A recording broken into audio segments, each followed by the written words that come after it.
Yeah, it's clearly a breakout. I would think silver's going to go at least to 50 and test that.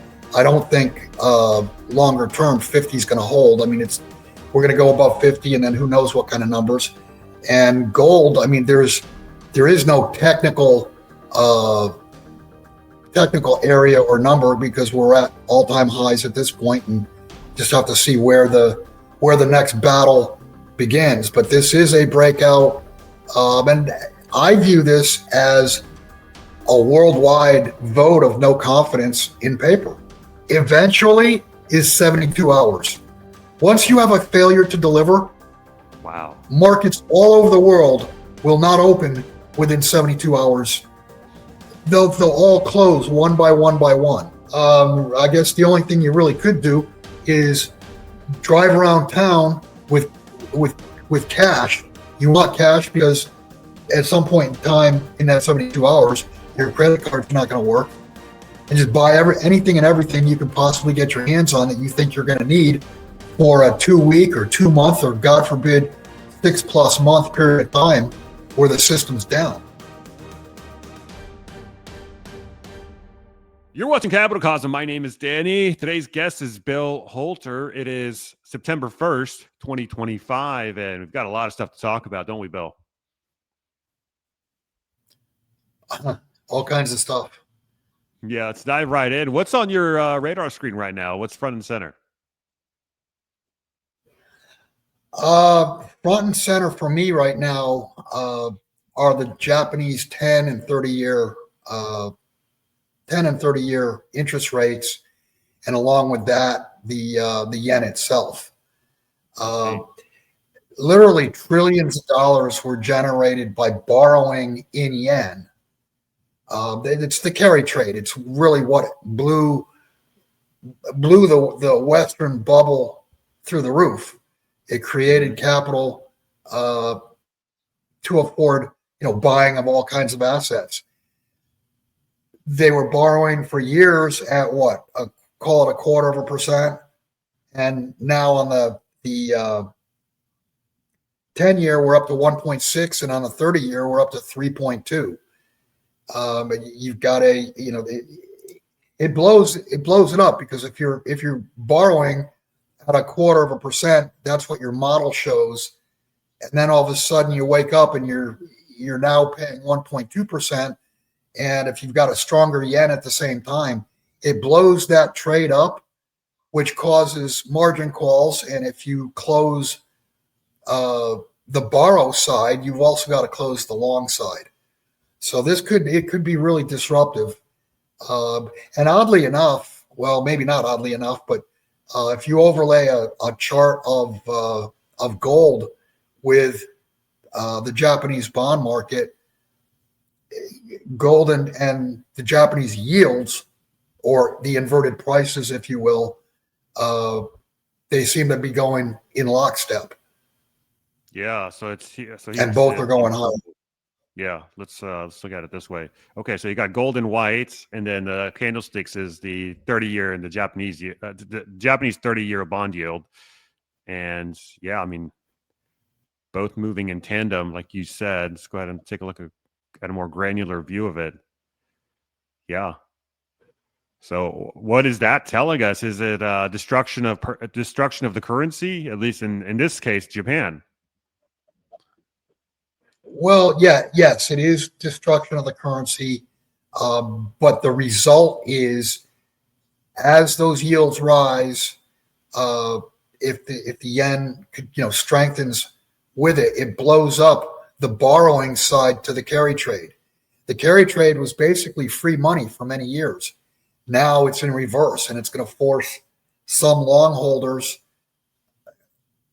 It's going to force them to sell. It's a giant margin call in the making. It's happening as we speak. Yeah. So now I've got the gold priced in Japanese yen as opposed to USD. And yeah, I mean, the correlation is pretty striking. So as one moves, the other moves in tandem. And of course, a higher bond yield indicates a weaker value. Right. If you think about it, it makes sense, because if you own whatever bonds, whatever sovereign bonds, whether they be U.S. or Japanese or whatever, you're putting your faith in the creator or the issuer of those bonds. And what this illustrates, the bonds are being sold, and a lot of that money is going into gold. The bonds are being sold because the confidence is breaking. The confidence is nowhere near where it was just a couple of years ago. Yeah. Yeah. And if you recall, it was around this time last year when you had that yen carry trade unwind for a brief moment of time. Is that Right. what happened back Big then? scare. You had a brief spike in the 10-year, Yeah. or was it the 10-year or 30-year? It was both. And you had a 25% drop in the stock market.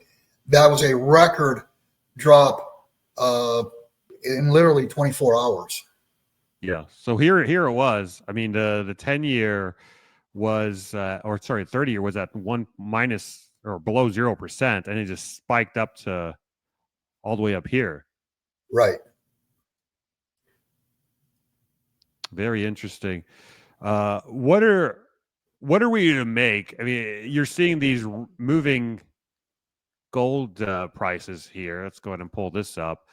So gold futures currently at over $3,500, and silver is above $41 as well at the time of this recording.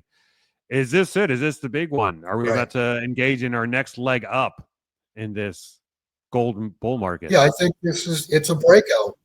Yeah, it's clearly a breakout. I would think silver's going to go at least to 50 and test that.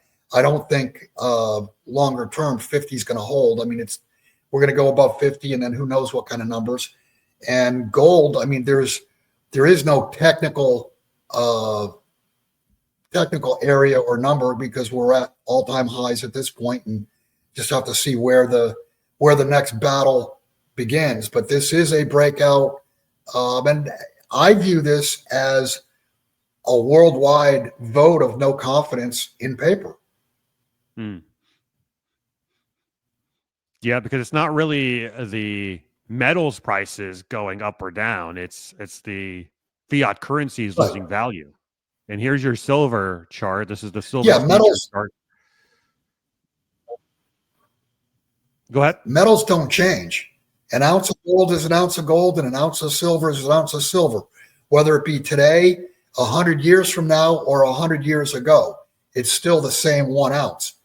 What's different is the currency and how much that currency will purchase. And you're using the number 3,500 for gold. In 1971, gold was pegged at $35. So what does that tell you? It tells you the dollar since 1991 or 1971 has lost 99% of its value, of its purchasing power. Yeah. And that's just math. I mean, yeah, it's what the dollar today is 1/1000th of the dollar that it was back then. It's 1/100th. 30. Yeah. You're right. Sorry. It's 1/100th, 35 to 3,500. Yeah. And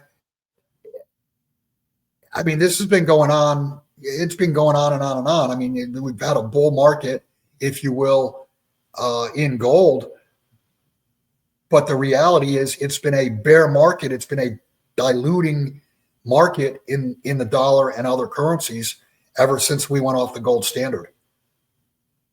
Right. And now you're seeing the DXY come down to $97. It's been testing this range here for quite some time, this lower range. We were at this level back in March of 2022, right before the Ukraine war.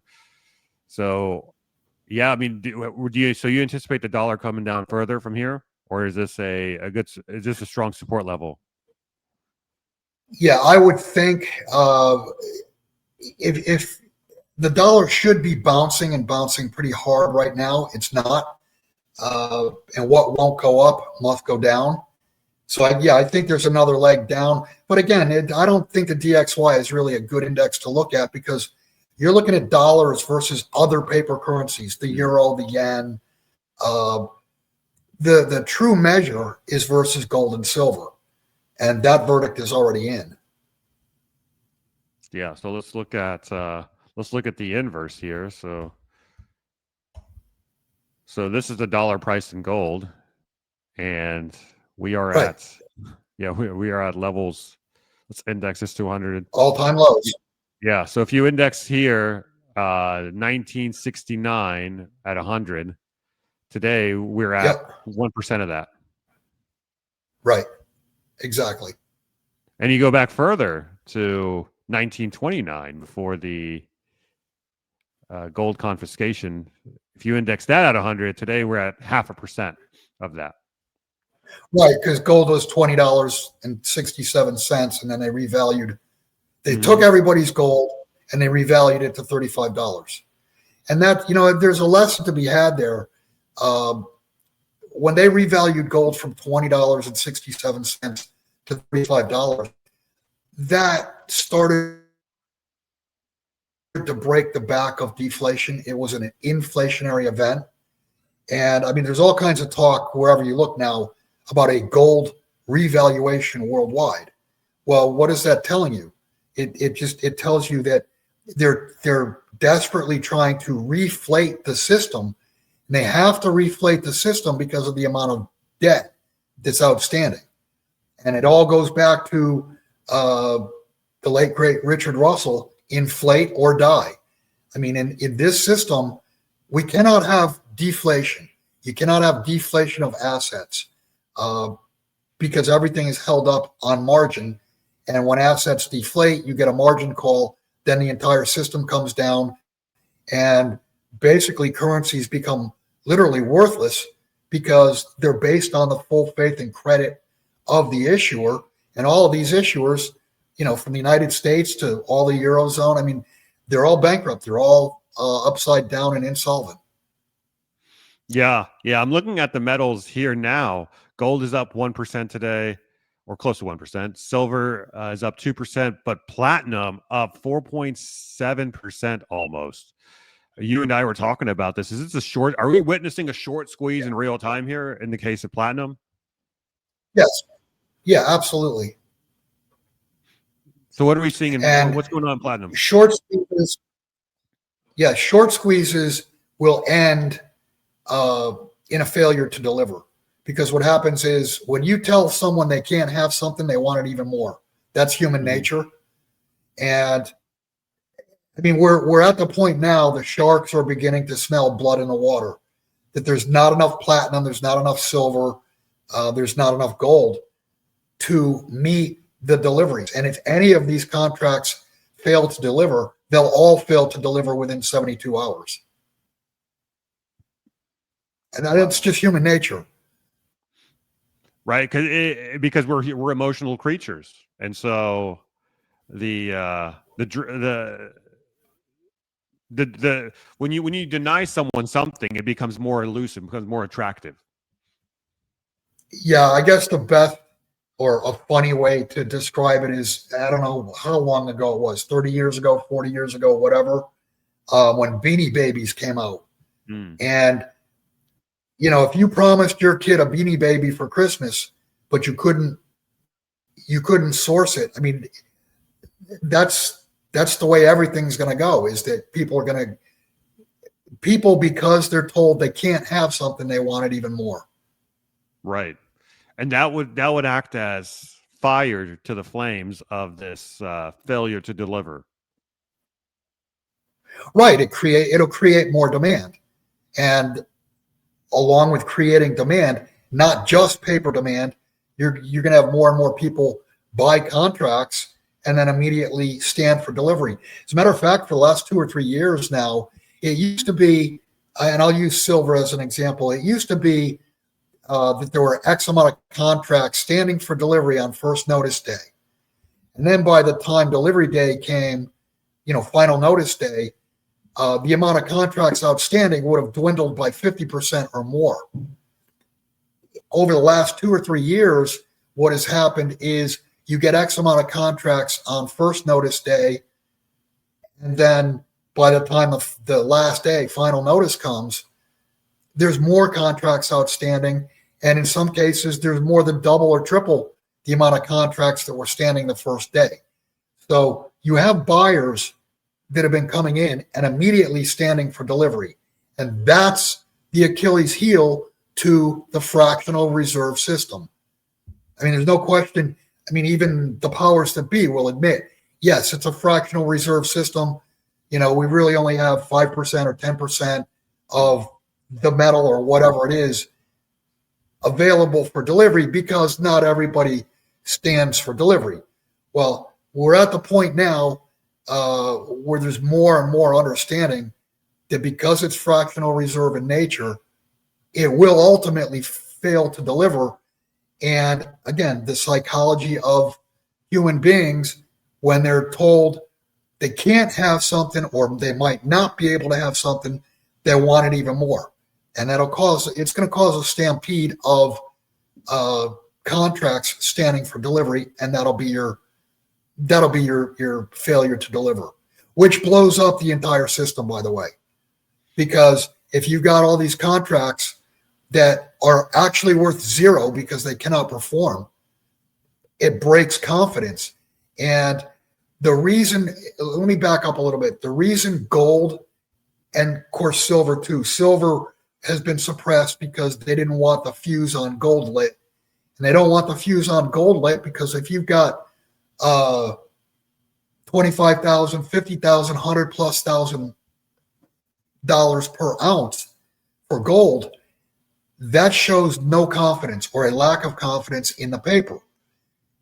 On the other side of that, their confidence is absolutely needed in order for the U.S. Treasury to borrow the ridiculous sums that we've been borrowing. I mean, we have to borrow $2 trillion a year just to balance the books, just to keep the system afloat. So they suppress the price of gold and they'd whack it. I mean, you remember, go back, 10 years ago, 15, even 20, 25 years ago, gold would start to pop its head up and they'd whack it, 1%, 2%, 3%, which back then when gold was $300, $400, a $10 move in gold was huge. And it was demoralizing to see all of a sudden gold was going higher and boom, they smashed it. Well, the reason they smashed it was because they want to be able to point at the price of gold and say, see, gold bad, dollar good. And that allowed the confidence for the rest of the world to buy treasuries and fund the U.S. deficit. At this point, that's starting to unravel because you're seeing some very big sovereigns liquidating U.S. treasuries and turning around and replacing that with either gold or silver. And what happens to these paper holders? Let's say the GLD holders, the SLV holders. What happens when there is a failure to deliver, and then the value of their holdings in SLV or GLD is nil? I mean, what's the consequence of that? Yeah. I guess my quick short answer would be read this prospectus and find out what you actually own. If you read the prospectuses, they say they don't even have to own 1 ounce of gold or 1 ounce of silver, but they need contracts or they hold contracts, whether they be futures or whatever. They do not have to own physical gold. They do not have to own physical silver. That's the nuts and bolts of it. Then going one step further, what happens when the great taking happens? And the great taking is going to happen. They've put these laws on the books. When that happens, you're completely screwed because your broker, when he goes down, is going to take your securities with them. And my advice on that has always been, well, if you own stocks and you want to hold the stocks, you want to own them, get the certificate. The only problem is you cannot get a certificate for an ETF.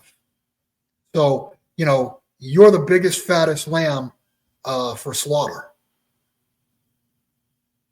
And one other thing, Danny, one other thing, when GLD and SLV first came out, and what was it, 2003, 4, 5, something like that, mm-hmm. I was jumping up and down. Of course, everybody told me I was nuts, but I was jumping up and down saying that they were pressure relief valves for the physical gold and silver markets. In other words, they made it easier for you to buy gold They made it easier for you to buy silver. The only thing is that diverted demand away from the real metal and into paper, and poof, it lessened demand for the physical markets by steering those monies into paper. Hey guys, let's take a quick break to talk about today's sponsor, MindWalk. Ticker symbol HYFT on the NASDAQ and formerly known as immunoprecise antibodies. Now, if you've been watching the biotech and AI space, you know there's been a huge push towards using AI to revolutionize drug discovery. That's exactly what MindWalk is doing. They're combining cutting-edge AI with deep scientific expertise to develop next-gen therapies faster and more efficient than ever before. MindWalk has been making some big moves recently. They just divested their European contract research business so they can sharpen their focus on their AI-driven drug discovery platform. In other words, they're doubling down on what makes them unique, using powerful machine learning to accelerate the identification and development of novel drugs.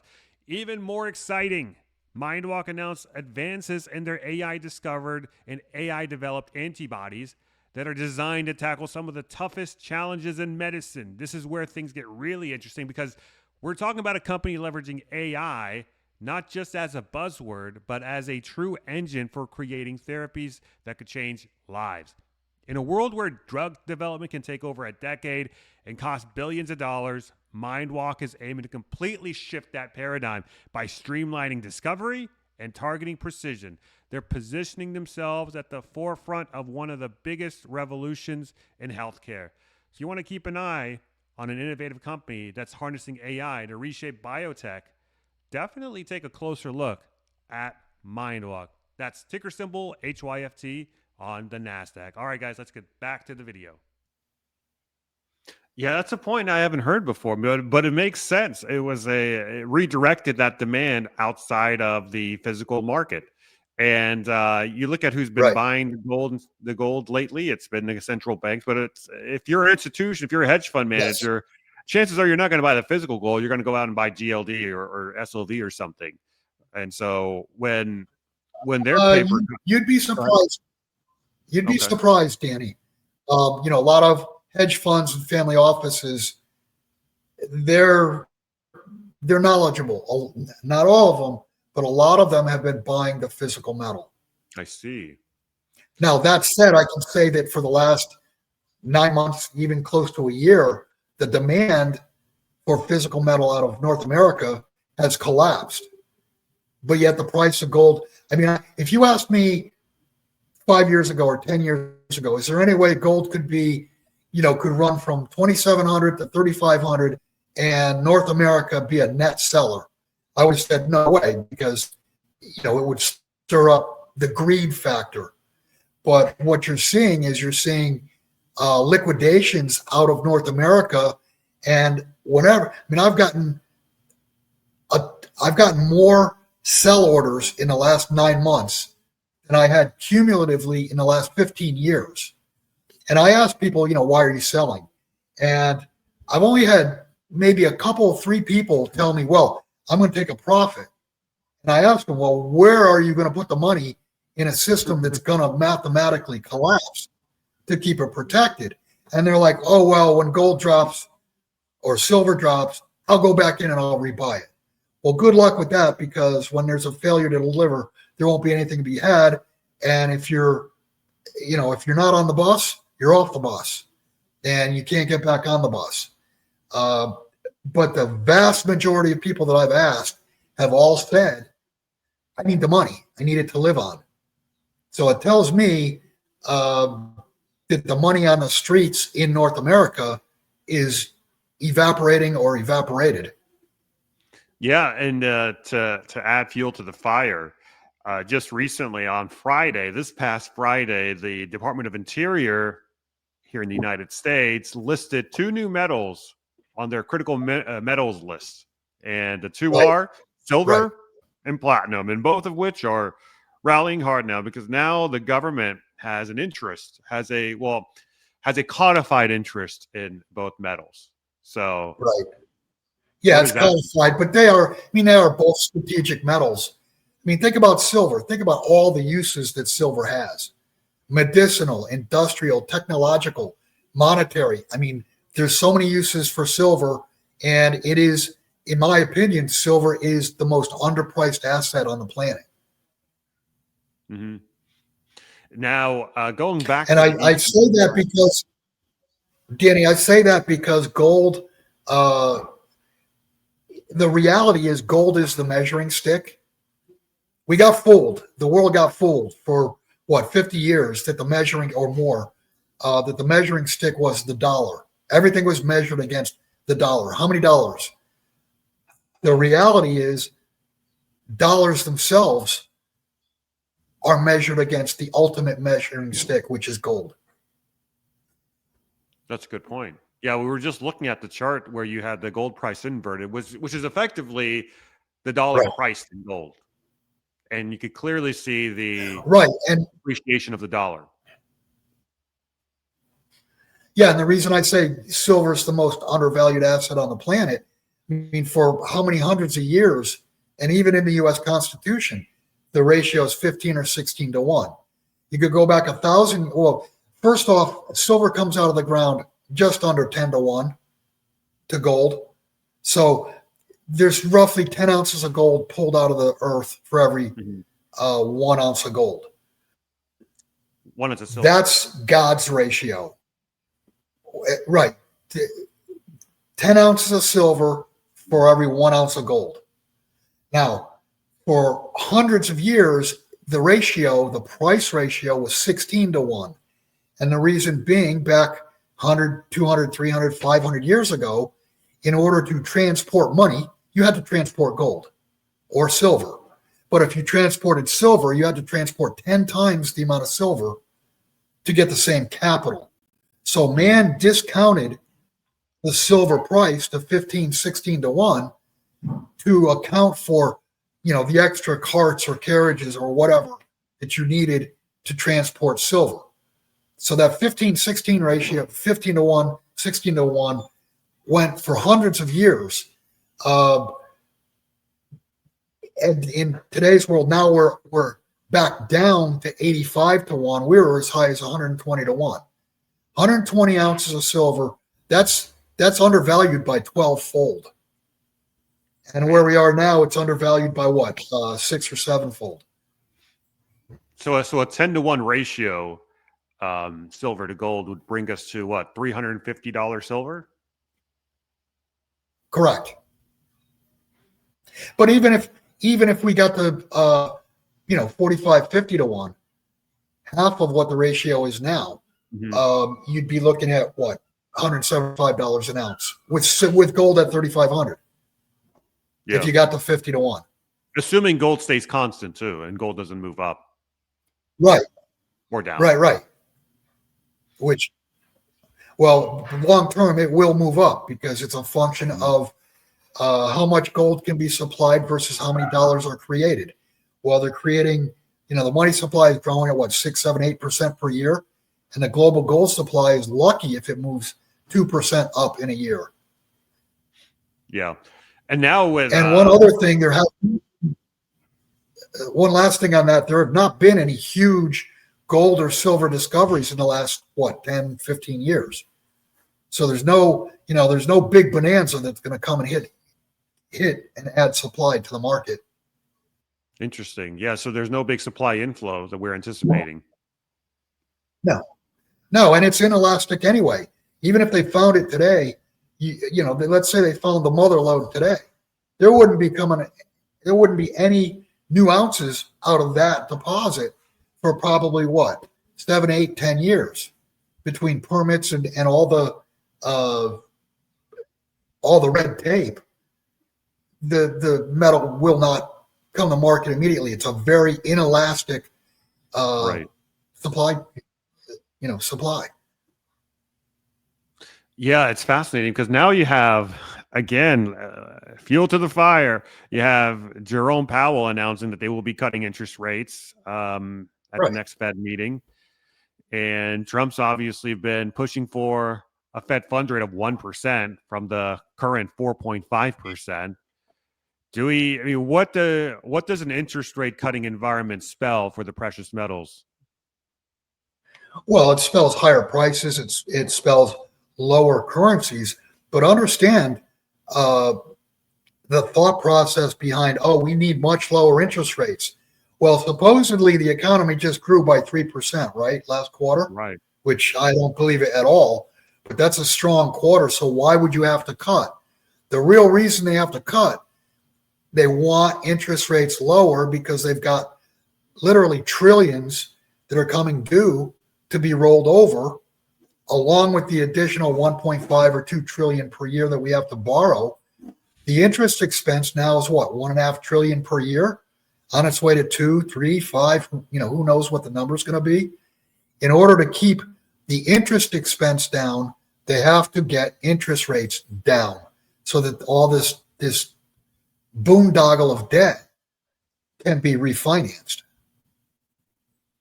And they have what, $9 trillion coming due in short-term interest rate? Short-term debt coming due in what? In September, or this coming month? Or no, I think between now and the end of the year, I think the number is 6 or 7 trillion, because they've already rolled over maybe 2 trillion or 2 or 3 trillion so far this year. And what did they roll? What interest rate did they roll it over at? Well, the rates were higher. Yeah, no question about it, because rates are much higher than they were 2 years ago, 5 years ago, 10 years ago. So anything that's coming due, including 30-year treasuries, anything that's coming due is going to roll over at a higher rate. So that's going to add to the interest expense rather than lessen the interest expense. And that's why I'm sure they would love to have negative rates. I mean, every government on the planet loved negative rates back in 2015, 16, 17, because basically, if you think about it, they were getting paid to borrow, which is crazy. Yeah. Well, we are in crazy town. So one more thing before we sign off here, Bill. Going back to the failure to delivery, what's kind of like is that kind of like a far off into the future kind of? No. No, it could happen. We're getting close to the end game here. Yeah, we're right at the end game. It could happen any month. It could happen in gold. It could happen in silver. I've always thought that it would happen in silver just because it's such a small market. And I mean, if you came up with 25 billion, you'd buy every single ounce produced on the planet. It's so small in relation to all other markets. I mean, it could be platinum. It doesn't have to be a metal. It could be a grain. It could be anything. Once there's a failure to deliver and people understand that, confidence is broken before their eyes, it leads to the next market and next market and the next market like a wildfire. And then eventually the stock market and the bond market, and would it be a contagion market wide across? Yeah, Danny, eventually is 72 hours. Once you have a failure to deliver, wow, markets all over the world will not open within 72 hours. They'll all close one by one by one. Well then. It'll be a domino effect. And I don't think it will take more than 3 turns of the globe, 3 overnight. Oh my gosh, we can't open the market tomorrow morning. So there's another market down. There's another market down. Failure to deliver will be devastating. So I mean, it will crush and destroy the entire paper system, which at that point, that's when the great taking comes into play, because you'll have market. You'll have brokers that are bankrupt. So once you do see a failure to deliver, you effectively have 72 hours to act. What do you do within those 72 hours? The problem with that is, let's say, you're right on it. You see the failure to deliver, markets are still open, you sell your stock. In the United States, it's T+3. It's trade +3. So you're already outside of the 72 hours before you can get your wire payment. So essentially not much. My answer is nothing. There's nothing you can do. Once it fails to deliver, I guess the only thing you really could do is drive around town with cash. You want cash because at some point in time in that 72 hours, your credit card's not going to work. And just buy anything and everything you can possibly get your hands on that you think you're going to need for a 2-week or 2-month or God forbid 6+ month period of time where the system's down. You want to, I mean, this is stuff that, we've talked about this for years and years and years. Be prepared. And when we say be prepared, prepare to be on your own. Be prepared to be as self-sustaining as possible, because no one is going to help you other than yourself. And that 72-hour period we're talking about, will somebody answer the phone from 911 if the banks and brokers and everything's closed? And when I say everything's closed, I'm talking about grocery stores, gas stations, Walmarts, you name it. Nothing's going to function because everything runs on credit. And when credit stops, everything in the real world will stop as far as commerce. Because you effectively suck the lifeblood out of the global economy at that point. Right. Well, the lifeblood is credit, whether it be the financial system or the real economy itself. If credit is not available, nothing happens. Nothing, trucks don't deliver, factories don't make, people can't buy. Yeah. Well, on that note here, Bill, I think we've covered pretty much everything that I had in mind and more, actually. So anything else that you wanted to talk about that we didn't get into before we sign off here? I would just leave people with, don't wait for that 72-hour window, because that window is not open for you to get out of the system. You need to do it now while you can do it calmly, inconspicuously. You go to the grocery store and you fill your whole cart with cans or longer term storage stuff, and people just look at you with a strange eye now. If day one after things start to break, you're at the grocery store, you better bring a gun, because people are going to be fighting for whatever's left. So do your preparations now while you can do them calmly, because once this begins to break, and we're in that 72-hour window, it's the precursor to Mad Max. Man. Well, Bill, thank you so much for coming on.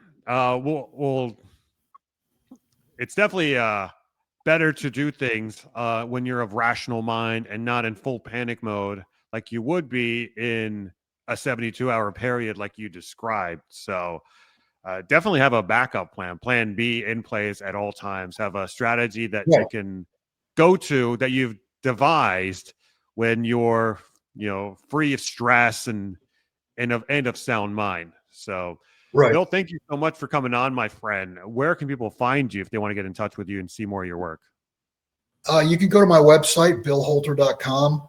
On this particular topic, on prepping, there is an icon at the top of the page. It's called Grizzly's Corner. There's all kinds of prepping advice from someone that used to go into central Idaho with a pack of mules for 6 months at a time. So the guy knows how to survive. And actually, he's put links up there on things that he's used, that he's confident that the products work. And I think the last one he just did a week or two ago, he wrote an article, what kind of alternative energy should you have? If the grid goes down, should you have diesel? Should you have propane? Should you have natural gas? Should you have gasoline? His answer was propane.